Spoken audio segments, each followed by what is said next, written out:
Chapter 5, Creating One Life Together. The problem is most people only know themselves because when they grow up, they have 20 or 30 years of practicing taking care of themselves. So when they get into a relationship, that subconscious of them still thinking how to get their needs met. That's why for so many couples that they live together, but he has his own interests and she has her own interests. And somehow they manage to not interfere with each other's needs and desire. That is not a relationship. It's more like a partnership, because most people living a colorless relationship. What I mean that they never get to experience the love, the passion that they once had when they first met. They fall into a trap that they don't know what to do to recreate that spark again. Or they're just lazy and don't want to do anything. There's all kind of reason why people don't try to do something to recreate that falling in love experience. Research shows only some people have a warm, loving relationship. Remember, in the beginning, when you fall in love, you visit each other's families and friends. You work on each other's problem. You help each other's project. You ate each other's food. You guys create one life together. And that's the experience of the united together. And that's create the loving experience. So if you want that falling in love experience again today, right now, everything in your life is an opportunity to connect with your partner. I mean everything. Every person you met, every book you read, every joke you heard, every deal that you close, every dream that you have, everything. All of your life is an opportunity to connect and unite it with your partner. Now think of some couple that you know, that you think everything was fine in their life. They get along with friends and family. They succeed in work and everything is in order. But the truth is their heart was broken because they were not sharing anything in their heart and in their soul. So there is no connection between them. Because it's just not about the physical connection. It's about the emotional connection together. It's very possible to live together, but to be apart. Because to have a successful relationship, you guys have to create one life together. Let me give you an example of a case that I'm working on. There's this woman. She is so focused on her needs and her lifestyle that when her partner trying to reach out to make a connection with her, she couldn't value enough to unite her experience with him, because what's important to her is her fun with other people. Because she has a clear vision of the lifestyle that she wants to lead. And if her partner can fit in and keep up to her lifestyle, then they will have some compatibility. But if he can't keep up, then he will be left out. That's not a relationship experience. That's not a relationship. And that's not a successful relationship. And I guarantee you, she will struggle with a similar issues in other parts of her relationship and in other relationships in her life. Another example, there's a woman, she obsessed in her career, and she will eliminate any possibility for her and her partner to have a relationship, for them to have a life together. If she's not able to make a space in her life to include his life, so they live together but they don't have a relationship.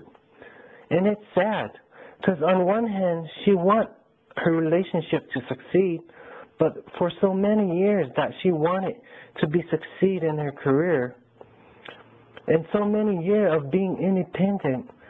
And this is really hard for people to change the paradigm, because there are people and counselors out there that will tell you to be all you can be. If you can't be that with your partner, well, gosh, maybe you should get another partner, because after all, the goal of your life is to be happy. It's for us to be fulfilled. It's for us to get our needs met. And we have to be independent in order to do all of that. The problem that I see in most relationships is people tend to say, your business is your business. Your family is your business. For the controlling people said, I pay the bill. I decide what to buy or how they want those things to be handled. That they don't want their partner's help. They will say that I take care of all responsibilities because my partner doesn't want to do it. But the real reason that is they like to be in control of everything, because if they can control it, then it can be their way. And that's they want it to be. I know that in our parents' generation, they were very dependent upon each other in an unhealthy way. The husband depended on the wife to cook and clean and take care of the children. The wife depended on the husband to work and make money and bring home food. So when things happen, they don't know how to do their partner's job. And now people are driving to be independent. So they don't need to depend on each other anymore. So they try to make sure that they have their own career and they have their own bank account and protect themselves here and there. It's unbelievable the way we plant the seed for a relationship crumbling. Because if you don't trust each other, then you will not have a successful relationship. Don't get me wrong, independent is not a bad thing. Moving from dependent to interdependent is graduation. It's a revolution. It's a good move, but it's not the highest place. Listen carefully. Independence will not create a successful relationship. A successful relationship is interdependence. And interdependence is a more higher level. It's more involving, it's more maturing than independence. Interdependence means that I choose to need you. It's not that I need you because I won't be able to live without you. I'm already independent. You can choose interdependence if you already independent. You can't go from dependent to interdependence because you don't have enough of you. You don't have that knowledge and that strength yet. But when you reach the level of independence, which most of you have, now it's a challenge and your test to learn to be interdependent. You choose to need each other and to evolve in that way. Let me explain the natural state of everything in this world. Everything is interdependent on everything else automatically. But the only difference with a human being that we are not automatically interdependent. But we know by ourselves there is not much excitement. That's why people are trying to join community, and many of you have chosen your partner because you know one is a detail-oriented, dominated, make it happen kind of person, or I know that's right, or I know I can follow through, that kind of person. But when it comes to your relationship, there are things that needs to be done. But there is another factor. If you try to get everything done and never ask your partner for opinion, so they may feel like they have no power, feel like they have no control.